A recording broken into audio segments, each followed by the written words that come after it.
Bienvenidos a Paola Talks, donde el objetivo es conectar las experiencias, oportunidades y aprendizajes de los distintos jugadores del mundo inmobiliario, aportándote conocimientos únicos y prácticos en esta industria. Bienvenidos.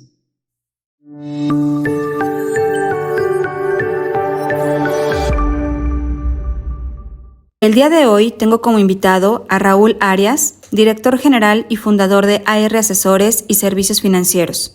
Raúl también es cofundador de Casa Pistache. Él tiene más de 10 años de experiencia en el mercado financiero y se especializa en créditos hipotecarios y créditos puentes. Es licenciado en Administración Financiera por el TEC de Monterrey. Cuenta con una certificación en Doing Business in China por la Universidad de Fudan en Shanghai y un año cursado en Finanzas en la Universidad IPAG en París. Hoy hablaremos sobre los procesos y requisitos que conlleva solicitar un crédito hipotecario y la importancia de mantener una buena salud financiera para mantener una buena calificación ante las entidades financieras. Bienvenidos. Bienvenidos a Paola Talks. El día de hoy estoy muy contenta porque tengo un invitado muy especial, Raúl. ¿Cómo estás? Muchas gracias por estar aquí. ¿Qué onda, Paola? Muy bien, ¿y tú? Muy bien, muchas gracias. Gracias por la invitación. ¿Esta es la primera vez que grabas un podcast? Es la primera vez en que se trata cámara y micrófono y demás. ¿Cómo te sientes? Bien, un poquito raro, pero muy bien, muy bien. Vamos viendo a ver qué sale. Qué bueno, yo creo que esta charla va a ser súper emocionante porque vamos a tener información de mucho valor, sobre todo para los clientes que están buscando sacar un crédito, la gente que está buscando invertir en bienes raíces. Pero antes de empezar a hablar de este tema, en la semana que tuvimos esta charla, me contabas que te fuiste a vivir a China un tiempo. Sí, por ahí del 2005 viví en Shanghai.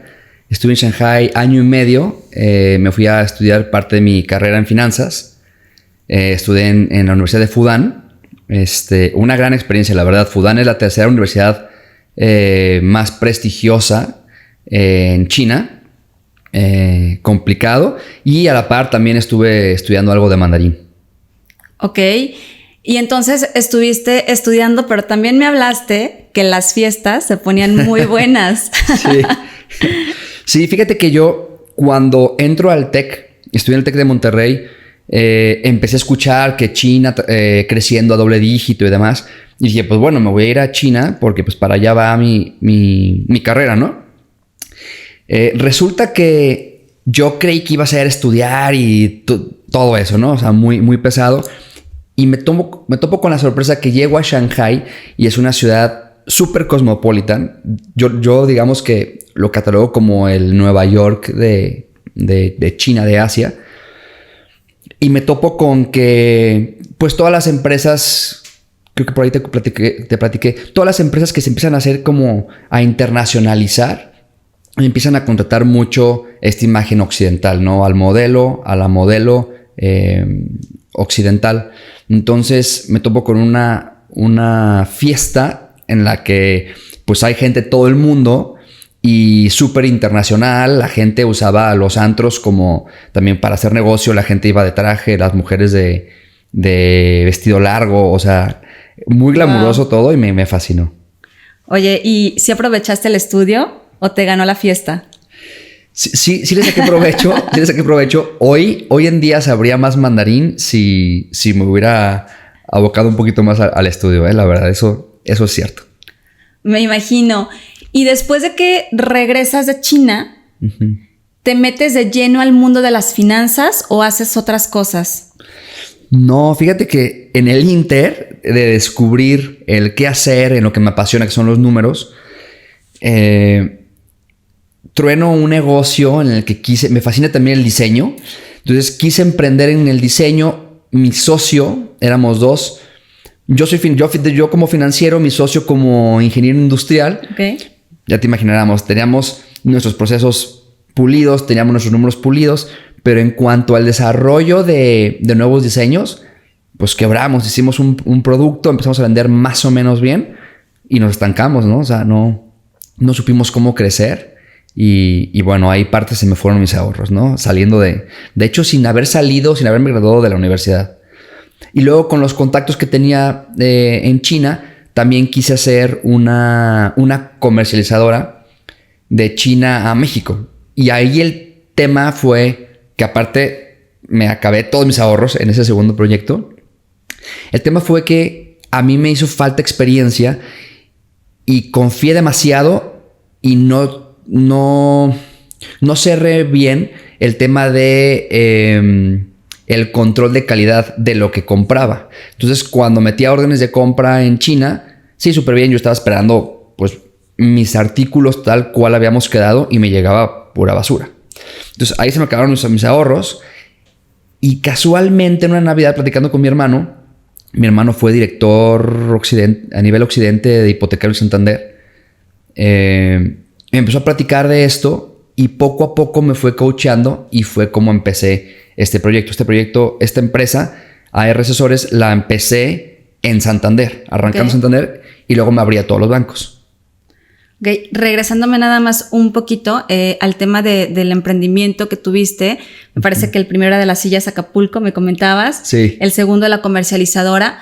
Hoy, por ejemplo, que ya tienes un negocio que está funcionando bien, que me imagino que aprendiste, ¿no? De estos dos negocios anteriores, ¿qué hubieras hecho diferente para que esos negocios hubieran funcionado o simplemente no hubieran funcionado porque no era lo que te apasionaba? Yo creo que sí eran cosas que me apasionaban. El diseño me apasiona muchísimo. De hecho, hoy por hoy tengo otro proyecto de diseño. La comercializadora, si bien no es forzoso el viajar, pero a mí en mi cabeza me decía, con esto voy a viajar más. Creo que lo que me falló, que hoy lo haría diferente, es una mucho más amplia investigación en cuanto a qué es lo que quiero hacer, dentro de lo que quiero hacer, cómo lo quiero hacer y enfocado a qué nicho de mercado. Claro. Más investigación de entrada. Creo que eso me habría ayudado. Totalmente, ¿no? Porque me imagino que esto le pasa a todos los emprendedores que de repente quieren poner un negocio, tienen el capital, pero no se ponen a hacer como todo este análisis que hay detrás y justamente por eso pues muchos negocios no prosperan. De acuerdo. Pero pues hoy es totalmente diferente, ¿no? Sí, ya. Fuimos poco a poco, estuve investigando a la parte con ayuda de mi hermano. Me empapé muchísimo de productos, de la entraña realmente del producto. Y así ya me pude ir abriendo a lo que cada uno de los bancos ofrecía, ¿no? Ok. ¿Y cuánto tiempo tienes entonces en esto de los créditos hipotecarios?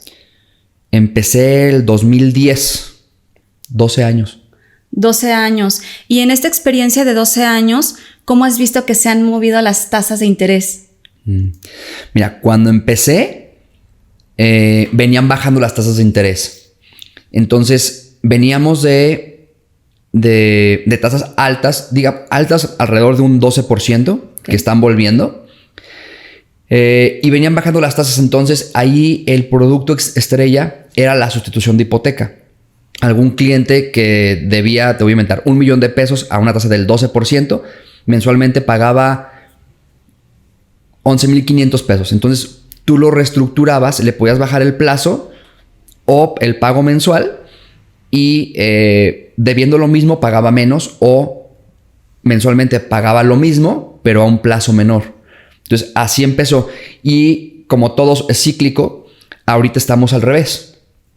Ahorita veníamos tasas históricamente bajísimas en México. No ha habido tasas hipotecarias más bajas que esas. Llegamos a estar a 7.54. Y ahora estamos rozando las tasas altas en un 12%. Entonces, pues bueno, ahora el mercado tendrá que absorber una parte de ese costo. Y la sustitución será un producto que ya no va a ser atractivo. Ok. Me comentabas ese día y creo que es un tema muy importante porque hoy, por ejemplo, hay muchas personas que tienen el desconocimiento sobre cómo se manejan las tasas, cuál es la mejor tasa del mercado, por qué trabajar con un banco o por qué trabajar con otro banco. A mí que me ha tocado pues acompañar a varios clientes a sacar un crédito hipotecario y llevarlo como hasta la entrega de su casa, incluyendo evidentemente la escrituración. Entonces, aquí, ¿cuál es la manera o el primer paso para asesorar a un cliente referente a con qué banco te conviene quedarte al momento de sacar un crédito hipotecario? Todo siempre depende. Y aquí igual, todo siempre va a depender del perfil del cliente, de los documentos del cliente, del historial que tenga en buró de crédito y demás. y también de qué comportamiento quiere tener con su crédito hipotecario. Por ejemplo, haciéndolo corto, si un banco ofrece la tasa más barata, te voy a inventar, el 8%. Si tú quieres liquidar ese crédito en 2 años, a lo mejor no es el producto que te conviene, porque a lo mejor ese 8% empiezas fijo pagando 10,000 pesos, ¿no? Mensuales. Y a lo mejor hay alguien más que te está ofreciendo un 8.5, pero pago bajo. Así, por ejemplo, HSBC lo menciona así, es su pago bajo. Entonces, ¿qué es eso? Es una modalidad en la que le ayuda al perfil del cliente al principio pagar menos y año con año va subiendo de manera ya fija, va subiendo su pago mensual. Entonces, si tú quieres liquidarlo en 2 años, te va a convenir esa estrategia, irte a un crédito del 8.5, pero en pago bajo, donde en vez de pagar 10,000 pesos mensuales como el fijo, al 8, vas a empezar pagando 8,500. Okay. Te estoy inventando todo, ¿eh? Entonces, esos 1,500 pesos que hay de diferencia, ese gap va a ser un ahorro para el cliente, porque al final de cuentas, en los 2 años que lo va a liquidar, no va a llegar a pagar esos 10,000 pesos.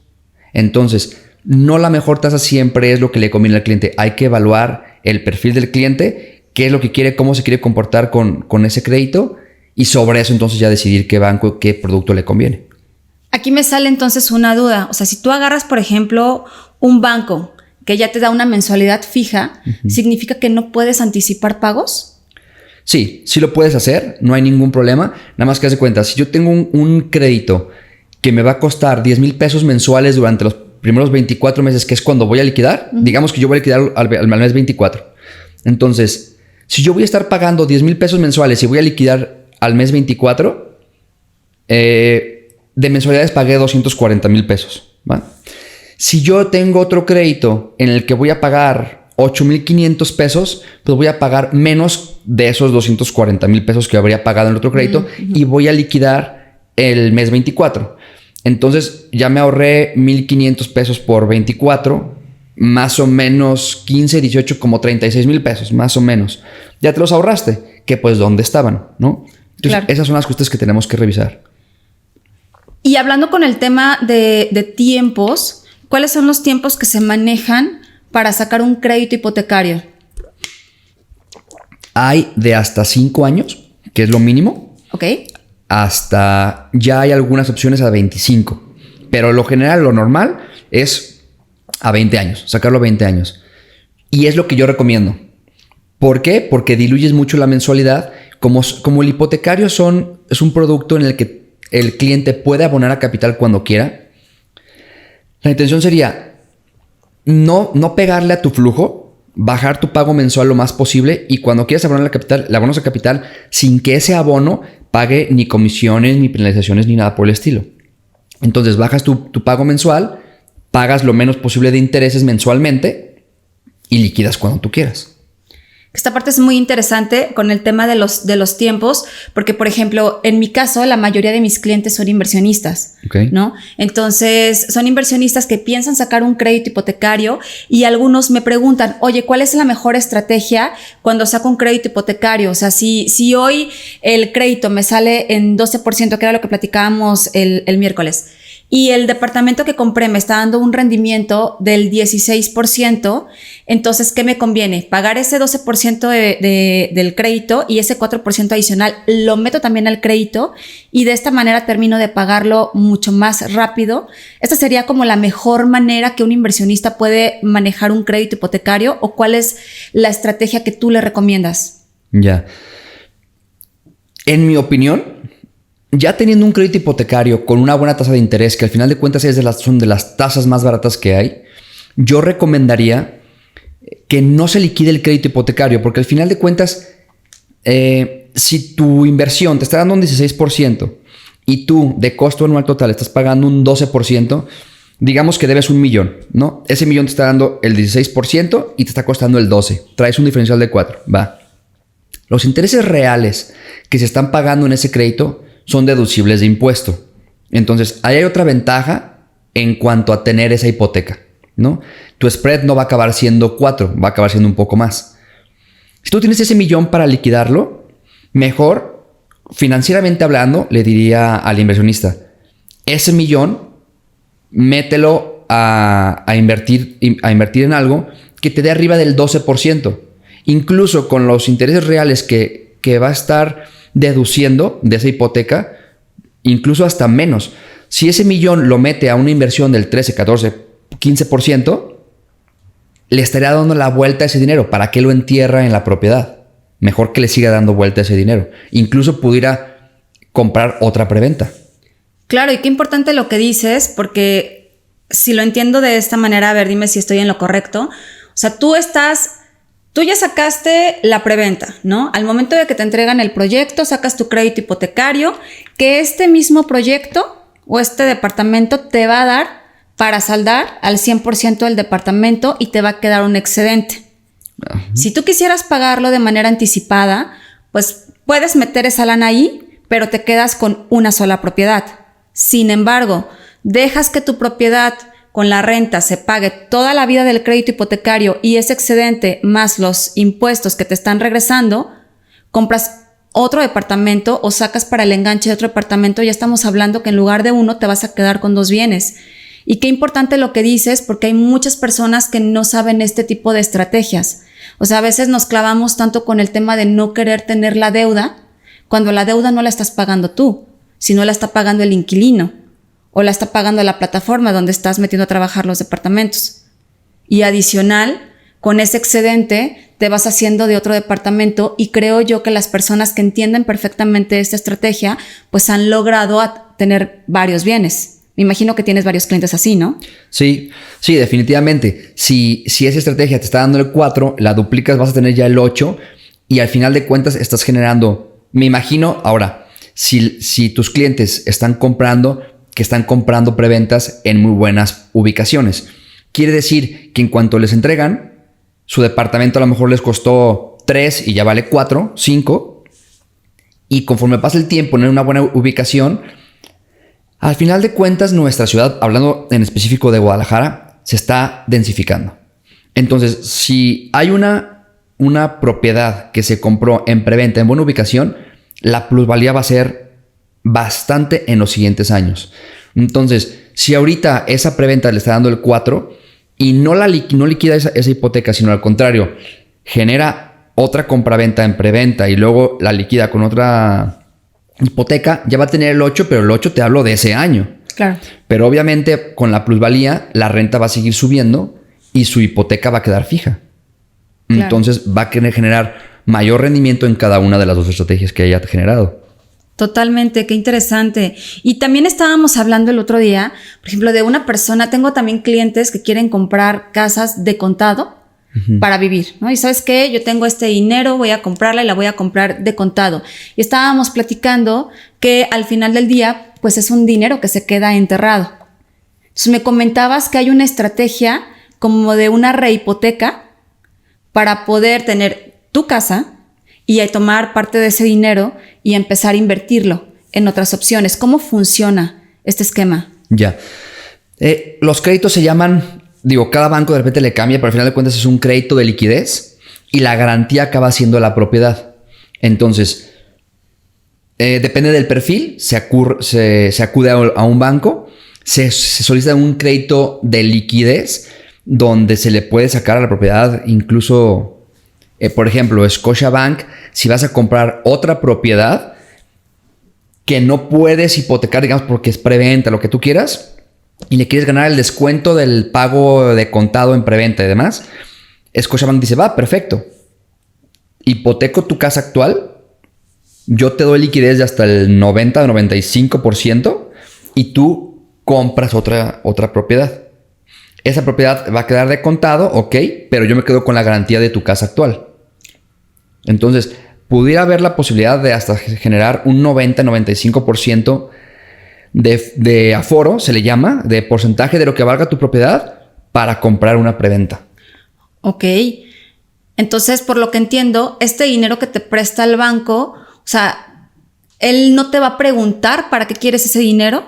O sí te va a preguntar, o sea, te va a pedir la justificación en dado caso de que el cliente no quiera comprar algo ya construido, sino, por ejemplo, lo que dices, oye, yo quiero hipotecar mi casa, a lo mejor no necesito el 90% del flujo, necesito tal vez un 30-40% porque quiero comprarme una preventa.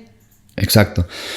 En específico que te platico de Scotiabank, sí es forzosamente el comprar otra propiedad. Okay. Si quisiéramos irnos por cualquier otra cosa, a lo mejor el cliente quiere pagar alguna deuda cara y luego invertirlo en otra cosa que no sea comprar otra propiedad, nos tendríamos que ir a un crédito meramente de liquidez. Okay. Donde la tasa es un poco más alta, pero el banco te lo presta, queda la propiedad en garantía y ese flujo que va hasta un 70% del valor propiedad en avalúo, lo puede usar el cliente para lo que quiera. Ok, y este tipo de créditos, me imagino que también te prestan de 5 a 25 años, como el crédito hipotecario. No, el de liquidez va hasta 15. Hasta 15, Sí. ok. Es un poquito más caro. Eso hace que la mensualidad suba un poco y como la tasa de interés es un poco más alta también, vuelve a subir en proporción el pago mensual. Y si yo quisiera liquidarla antes de 15 años, no hay ningún problema. problema. Wow, es que suena muy interesante porque entonces esto le da la oportunidad a más personas de poder hacerse de más bienes y de poder seguir invirtiendo en bienes raíces. O sea, hay gente que tiene su casa, que ya es dueña de su casa, quiere invertir, pero a lo mejor no tiene el suficiente flujo en ese momento y sale un proyecto muy bueno en donde quiere invertir. Bueno, esta es una muy buena opción. Claro. Y es que al final de cuentas, todo está en una percepción. Porque, a ver, la gente que es dueño o dueña de su casa dice, ya tengo la tranquilidad, tengo la seguridad de que de aquí nadie me saca, ¿no? Claro. Ok. Si te va mal, digamos que a esa persona, hombre o mujer, le va mal. Los bienes son para solucionar los males. Entonces su casa la va a tener que vender para generar flujo, ¿no? Entonces, igual, si hipotecas esa propiedad y te va mal, no vas a poder pagar la hipoteca. Igual, pasaría lo mismo. Pues vendes la casa, porque igual, si una propiedad está hipotecada, se puede vender, no hay ningún problema. Entonces, tu casa está hipotecada. Tú estás pagando la hipoteca, nadie te va a sacar, no pasa nada. Si te atrasas, antes de atrasarte, para quedar mal con los bancos y tener problemas, la pones en venta, la vendes y con el flujo que queda, pagas la hipoteca y con el flujo que queda, pues te compras una casa más chica. Claro. O sea, al final de cuentas, no está muy satanizado el hipotecar las propiedades. Pero también hay que entender que el perfil del cliente y el riesgo que cada uno de los clientes va a absorber va a depender de muchos factores y uno, principalmente en mi opinión, es la edad. A lo mejor alguien de 70 años que ya hizo su vida y que ya lo que quiere es estar tranquilo y disfrutar de lo que ya hizo en la vida, económicamente hablando, pues a lo mejor no va a hipotecar su casa, ¿no? Ya con lo que tiene está a gusto. Si hablas con alguien de 30 años que lo que quiere es hacer más dinero, pues seguramente va a decir, sí, yo para qué quiero tener dinero enterrado, yo quiero darle la vuelta, ¿no?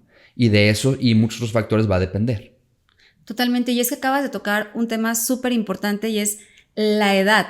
O sea, no tiene nada que ver la edad para que te presten para una hipoteca, ¿o sí tiene que ver? Sí tiene que ver, pero más que nada es por el riesgo, ¿no? Alguien abajo de 25 años, los bancos no le prestan, al menos que le metas un cotitular, alguien que medio lo avale, porque dicen, va empezando, o sea, a lo mejor no tiene obligaciones, se puede ir de viaje con lo que gana, se va de viaje y se lo gasta todo, o sea, ¿no? O sea, a lo mejor todavía vive con sus papás, o sea, no tiene ninguna responsabilidad, no tiene ningún hijo, o sea, no mantiene nada. Entonces, es más fácil que esa persona que empieza a ganar dinero de manera constante se pueda gastar todo y que luego le vaya mal muy rápido. Entonces, por esa parte, abajo de 25 es un poquito más complicado. Y arriba de plazo de crédito más edad, no podemos pasar 79 años, 11 meses. Ok. ¿Va?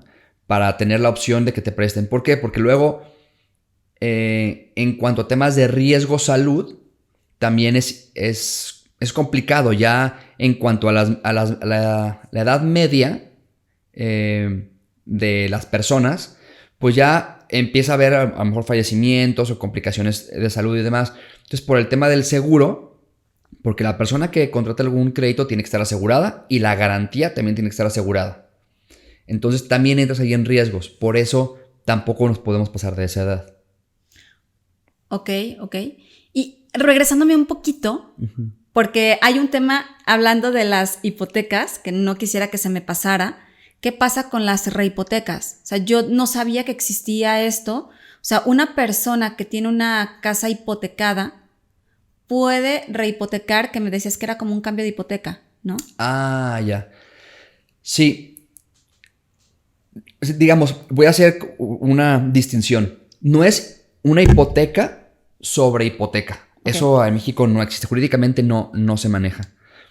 Aquí lo que se hace es, se paga la hipoteca que se tiene y se saca una hipoteca nueva. Por ejemplo, hablando de una casa de 10 millones de pesos, el cliente le debe 2 millones. Entonces, está la idea de que ya no se puede hacer nada con esa propiedad porque está hipotecada. Es falso. Lo que se puede hacer es generar una hipoteca que se llama sustitución, más dinero adicional.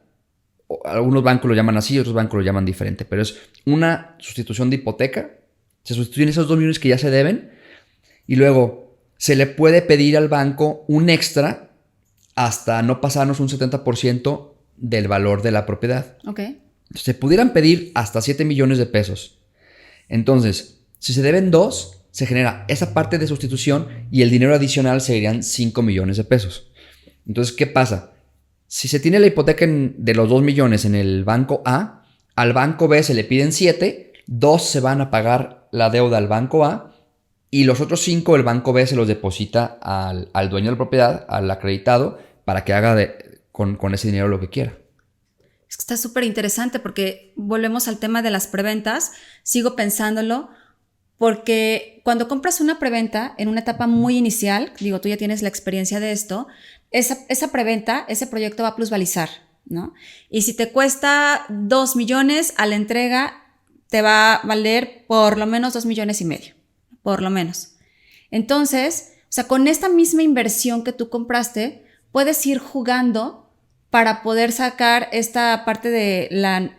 ¿Cómo era? ¿Rehipoteca? Es sustitución más dinero adicional. La sustitución de la hipoteca y volver a sacar otro proyecto. Claro. O sea, existen como diferentes variantes para poder jugar con tus inversiones y con estos préstamos que te puede dar el banco. Y ahora, hablando con el tema de los préstamos, ¿cuáles son los requisitos que te pide el banco para darte una hipoteca? Va a depender de cómo se compruebe el flujo, o sea, el ingreso, pero está muy sencillo, mira. Hay 4 modalidades de cómo se puede comprobar ingresos. El primero y el más seguro para el banco es la nómina, ¿no? El empleado. Se piden documentos generales de identificación, IFE, acta de nacimiento, acta de matrimonio, comprobante de domicilio.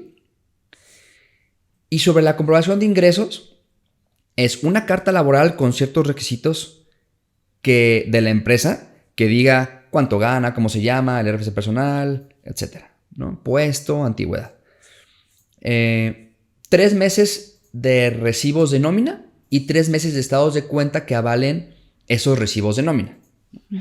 Con eso se amarra, se hace pues una evaluación del expediente con la solicitud y demás. Y en máximo 5 días hábiles se tiene una respuesta. Y cuando es un empleado, quizás hasta el siguiente día tengas la respuesta, ¿no? Un independiente, pues es lo mismo como identificación, su constancia de situación fiscal completa, se tiene que tener antigüedad de 2 años mínimo para validar experiencia en la actividad económica y 6 meses de estados de cuenta. Ok. Y listo. Y como socio accionista va a depender también del perfil, pero ahí sí se va a pedir acta constitutiva de la empresa para saber que él realmente es socio de una empresa, checar qué participación accionaria tiene, 6 meses de estados de cuenta de la empresa, muy probablemente declaración anual de la empresa, constancia de situación fiscal de la empresa, constancia de situación fiscal de él como persona, pues, o sea, que tiene que decir que está dado de alto como socio, que percibe ingresos como dividendos, o sea, que todo esté cuadrado y en forma, que tenga mínimo esos 2 años de antigüedad, igual que como el independiente, 6 meses a lo mejor, o sea, va a depender de muchas cosas, porque cuando se comprueba con estados de cuenta de la empresa, castigan mucho los flujos. Pero si, por ejemplo, se va a comprobar como accionista, socio accionista, y se entregan estados de cuenta de la persona física, se presenta toda la información de la empresa y estados de cuenta de la persona física, donde los flujos ya de la empresa le entren a él como pago de dividendos o como se lo esté pagando a través de su empresa. Entonces lo que dice el banco es, ok, ya a su cuenta está entrando el pago de dividendos. Ya es lo que le toca a esa persona. Ya no tengo que descontarle nada. Entonces ya se le consideran como realmente un ingreso a considerar para la validación de sus ingresos. Si no, si entregamos flujos de la empresa, pues luego le quitan el 35% que dicen que se tiene que pagar de impuesto. Lo multiplican por el porcentaje de acciones que se tenga. Entonces, sí van recortando bastante el flujo mensual que se tiene. Pero bueno, eso se revisa. Sí, pero me imagino que para eso existen despachos como el tuyo, ¿no? Para ver cuál es la mejor estrategia dependiendo de cada situación del cliente. Porque luego tengo aquí como algunas dudas.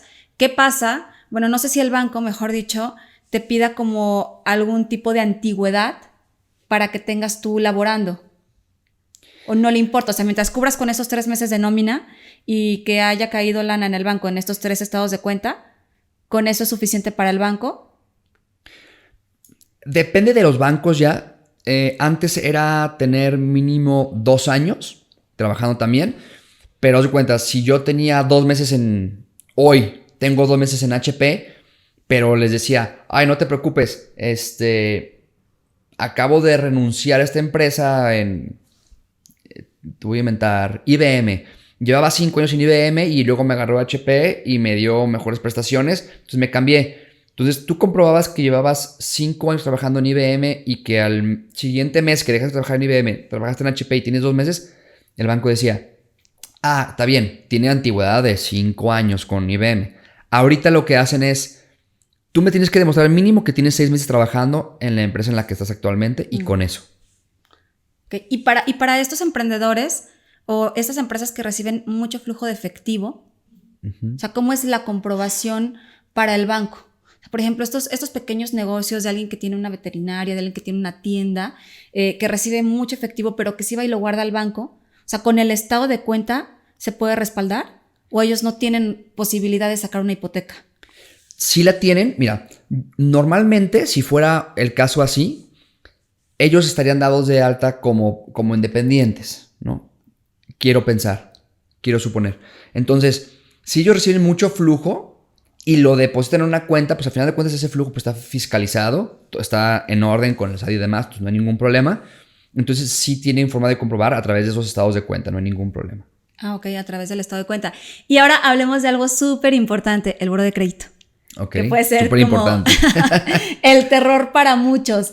He tenido muchas experiencias, fíjate, te voy a contar una de un cliente que fue la familia a buscar la casa, la encontramos, estaban muy enamorados, dijeron, sí, esta es la casa que me quiero quedar, perfecto, estoy perfectamente con la salud financiera, mi buró de crédito todo bien, creo que no lo habían revisado, pero él decía que estaba muy bien porque él sabía que no se había atrasado en sus pagos, ¿no?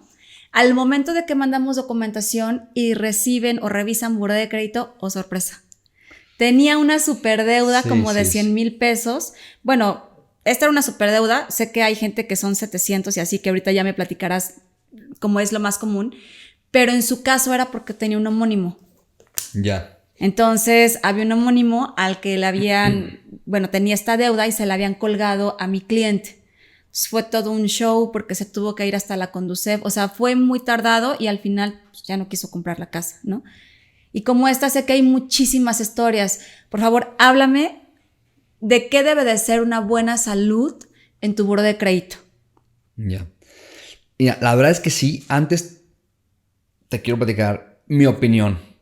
Yo creo que estamos súper desprotegidos ante las instituciones. Porque si una institución comete un error y hace eso, no tienen o parece que no tienen un departamento de aclaración de esas dudas.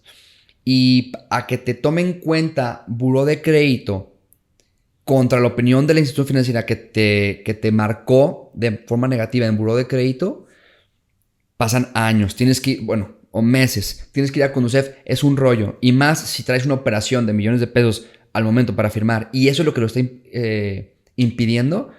Se enfría todo. Estoy de acuerdo contigo. Yo lo que recomiendo en el tema de buró de crédito es dar de alta las alertas de buró de crédito. No te lo digo algo como por muy de dientes hacia afuera. Te lo digo porque, aunque yo me dedico a esto, yo no lo hacía. Y me pasó que de cambiarme de compañía telefónica, no me dieron de baja correctamente en la que estaba antes. Y resulta que estaba boletinado en buró de crédito porque llevaba 7 meses de no pagar Usacell. Cuando se supone que yo no tenía ninguna cuenta con Usacell, ¿no? Entonces, a partir de eso, pues yo tengo mis alertas de buró de crédito. Cada 3 meses me mandan correo con una alerta de quién me está consultando buró de crédito, si tengo alguna cuenta abierta nueva. Y cada 3 meses me llega un buró de crédito actualizado para yo estar checando constantemente mi buró de crédito. Yo lo recomiendo ampliamente, cuesta como 200 y tantos pesos, o sea, no es grave. Y pues bueno, ahí tienes la certeza de que si pasa algo, por lo menos puedes apelarlo luego, ¿no? Totalmente, y es que creo que debemos de profundizar un poco más en este tema. Para empezar, que sepan que todos estamos en buró de crédito. Todos estamos en buró de crédito. Y es normal. Es normal. O sea, todos estamos económicamente activos, estamos en buró de crédito. Nada más, pues nuestras cuentas están al corriente, están calificaciones 1, se llaman MOPS, pero digamos que calificación 1 es, pues las cuentas que tengo, mis tarjetas, mis créditos y demás, están al corriente. Cuando la gente dice, es que me pusieron en el buró de crédito, normalmente significa que alguien le puso mala calificación en el buró de crédito, pero ya estaba desde el principio. ¿Cuál es una mala calificación? ¿2? 2 es atraso de 1 a 29 días. Ok. Y el 3, por ejemplo, es de 30 días a 59 días. Y así va por meses, ¿no? Ok. El MOP 97 es la peor calificación y está catalogada como cuenta en quebranto, cuenta sin recuperar o fraude del cliente. Esos son las 3... digamos, titulitos que le pone buró de crédito a esos retrasos, que ya es a partir de 1 año. O sea, ahí no hay manera de que te presten. Sí, no. Si está así, depende del monto, pero si está así un atraso de 1 año con MOP 97, no, imposible. Imposible. Ahora, al menos que lo pagues, a lo mejor eran 2,000 pesos en Axtel, que nunca lo reportaste, nunca lo revisaste y pues bueno, vas, liquidas y te aparece. Lo liquidas y no es como que desaparezca. No, tu historial, por eso se llama historial de buró de crédito. Te va a aparecer, te voy a inventar 1 y luego todo el año en el que se trazó el cliente, 2, 3, 4, 5, 6, hasta llegar al 9 y luego 9 hasta que liquide. Y cuando liquidó o cuando llegue a liquidar, del 9 le van a volver a poner un 1. Ok. Que quiere decir, la cuenta ya está al corriente.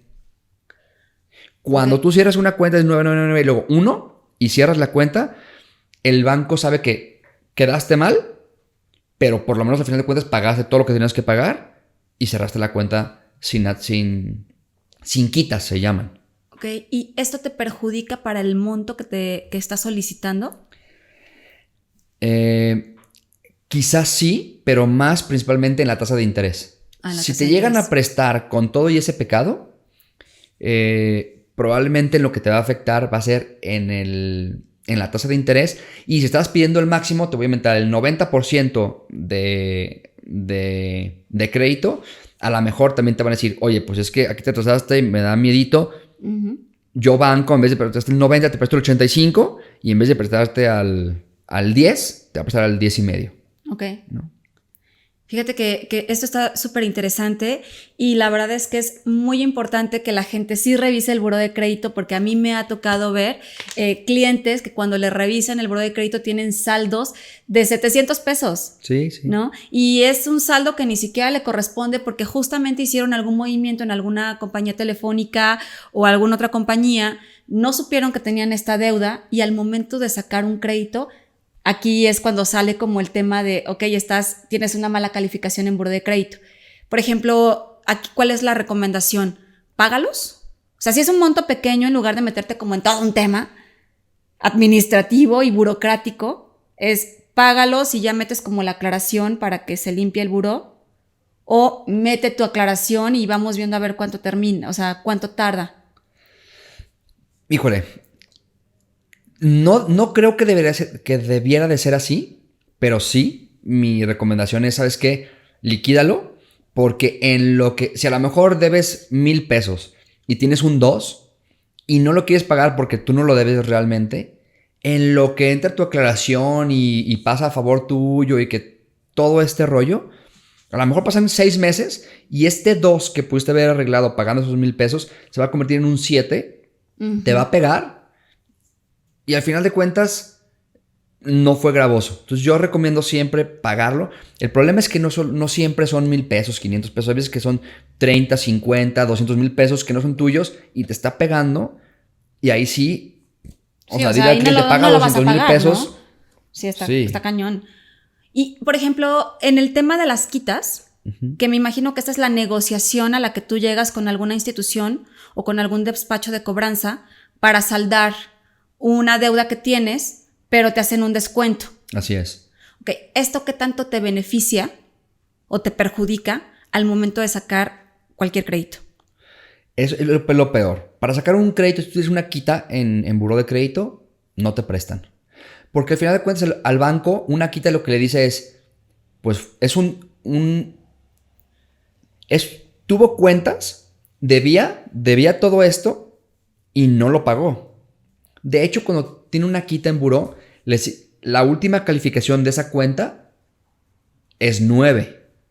Entonces, al final de cuentas, si alguien tiene una quita y quiere ir limpiando su buró de crédito, yo le recomendaría liquidar al 100% eso para que ya se cierre la cuenta con el 1 al final. Es muy diferente y ya no te aparece como quita. Te aparece que tuviste mucho atraso si tú quieres, pero ya es una cuenta que cerró sano. Y cuando ya la cuenta pasó a un despacho de cobranza, porque ya ves que hay muchas veces que los bancos venden como la deuda. Entonces, cuando ya pasó al despacho de cobranza, ¿hay manera o ya no hay manera? Es complicado, me ha pasado con algunos clientes porque yo les recomiendo, oye, liquídalo. Ok, va, o sea, lo liquido. Pero yo voy al banco y el banco me dice, no, pues es que aquí a nosotros ya no nos debe, ya no lo tengo en sistema. Tienes que ir al despacho jurídico. Habla al despacho jurídico y el despacho jurídico a lo mejor y también ya la mandó a cartera incobrable. Entonces ya ni siquiera también la tiene ahí. Y hay veces que cuando la tienen en cartera, los despachos jurídicos, también hay veces que ellos dicen, ah, sí, liquídame, son 50,000 pesos, te voy a inventar. Pero al final de cuentas, el cliente liquida y ellos, aunque hayan quedado de ponerlos ya en uno, digamos, en quitarle la quita, no lo hacen. Y al final de cuentas, en buró de crédito está reportado como una deuda con X banco, no con un despacho jurídico. Entonces, es raro ahí. O sea, todo ese proceso lo tiene que ver directamente con buró de crédito. O sea, de verdad, para que vean qué tan importante es tener una muy buena salud financiera, definitivamente te voy a tener que volver a invitar porque son temas muy importantes, pero son temas muy extensos. Ya estamos llegando al final del programa, pero quisiera hacerte una última pregunta que no tiene nada que ver con el tema de créditos, hipotecarios, finanzas y demás.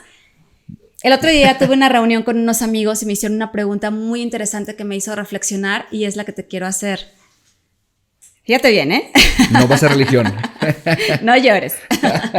Ok. Si tu vida fuera un libro, ¿cuál sería la última frase de este libro? Qué buena pregunta. Yo creo que sería felicidades, viviste con intensidad todos tus días. Qué bonito. Yo pensé que ibas a decir felicidades, sacaste muchos créditos hipotecarios. También, junto con pegado.